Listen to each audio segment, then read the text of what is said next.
Je suis Clarissa Cagnato et je suis archéobotaniste. Donc je travaille avec les plantes dans des contextes archéologiques. Les études qu'on a fait sur le matériel céramique d'Orville consistaient à prélever des échantillons pour comprendre quelle était l'alimentation des habitants d'Orville.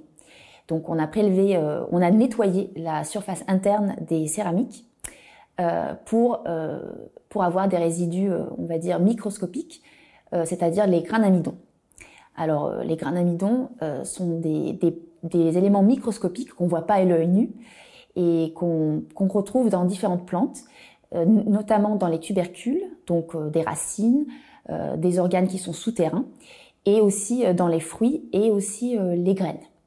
Et donc, à partir de ces éléments microscopiques, on a pu déterminer quelles plantes, quelles espèces étaient utilisées à cette époque-là. Ce qui était intéressant, c'est de retrouver à peu près des espèces qui avaient déjà été mentionnées ou retrouvées en forme carpologique, c'est-à-dire en forme de graines, qui sont visibles à l'œil nu, et par exemple du blé, de l'orge, mais aussi des légumineuses, comme des lentilles et des petits pois. J'ai pu remarquer qu'on avait sûrement dû faire des préparations bouillies, comme par exemple, on va dire des gruaux, donc comme aujourd'hui quand on mange par exemple de l'avoine, donc des mélanges comme ça, mais pas avec de l'avoine, mais avec du blé ou de l'orge, et aussi des préparations peut-être rôties ou par exemple mis au four, et peut-être éventuellement des préparations frites, mais ça c'est beaucoup plus difficile à déterminer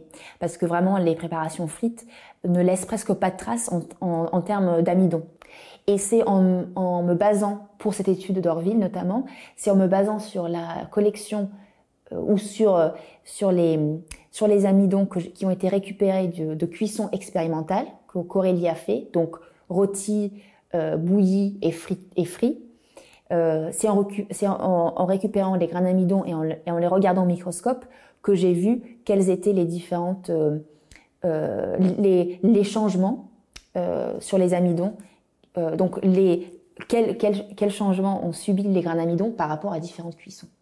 Et c'est comme ça qu'après, en regardant les grains d'amidon archéologiques, que j'ai pu déterminer quelle cuisson ils avaient subi. Cette étude est tout à fait novatrice et pour différentes raisons. Alors la première, c'est que en effet, les grains d'amidon, ce n'est pas une méthodologie qui est très appliquée en France, et donc ça déjà cet aspect-là est novateur. Et deuxièmement, c'est que en croisant toutes ces données, ça nous donne vraiment une vision complètement différente de l'alimentation à cette époque. Et donc c'est vrai qu'en croisant donc les amidons, les traces de cuisson sur lesquelles a travaillé Aurélie, mais également les résidus organiques qui ont été faits sur certains tessons qui ont été envoyés à ce labo, ça nous amène à dire un peu plus sur cette période.